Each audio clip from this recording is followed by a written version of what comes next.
Sure ka na ba talaga sa desisyon mo yan? Bianca, ano ka ba? Buo na yung desisyon ko. Isang buwan ko na itong pinag-isipan kaya alam kong ito na talaga. Hindi na talaga magbabago yung isip ko. Relihiyosa ka. Hindi ko talaga inaakalang magagawa mo yan. Ayun na nga, Bianca Relihiyosa akong tao. Mali naman talaga na mabuntis ako nang wala namang asawa. Ganun ba yun? Para sa akin lang ha? Okay lang naman na mabuntis na walang ama or hindi kasal. Kesa naman sa, Diyos ko naman, maawa ka naman dyan sa batang dinadala mo. Alam mo, hindi ako relihiyosang babae. At aminado akong malandi akong babae.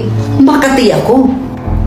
Pero, you know, hindi ko naman kayang gawin yung gagawin mo niyan, girl.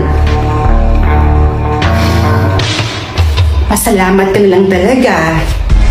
At kaibigan kita. Dahil kung hindi, tatadyakan ko talaga yung uso mo. Oh, ito na Sundan lang natin itong Google Map. Papunta yan kay Mang Poro.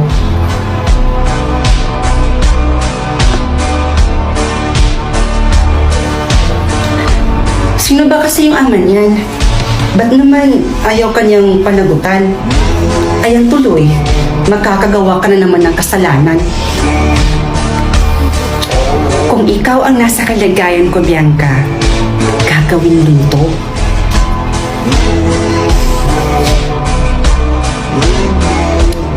Ana? Girl, gising na dyan. Nandito na tayo.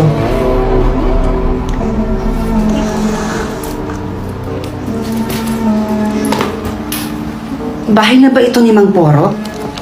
Bumaba na lang tayo para makapagtanong-tanong tayo dyan sa labas kung saan pa dito yung bahay ni Mang Poro.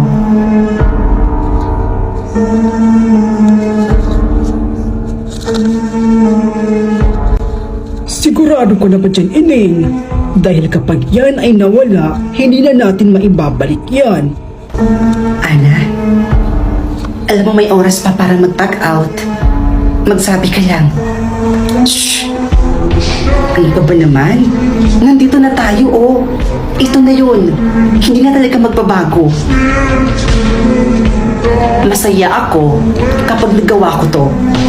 Kaya Mang Poro, sige na po. Handa na ako.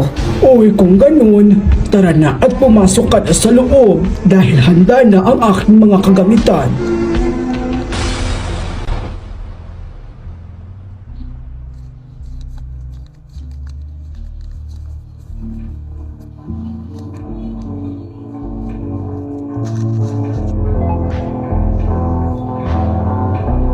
May kinalaman ka ba sa pagkawala ng kaibigan mong si Ana? Siya pong may gusto nun. Sinamahan ko lang po siya pumunta ng Barrio Mandulo para puntahan po si Mang Poro doon. At bilang matalik na kaibigan niya, lahat ng kagustuhan niya, sinusuportahan ko. Wala po talaga akong kasalanan. Malinis po ang konsensya ko.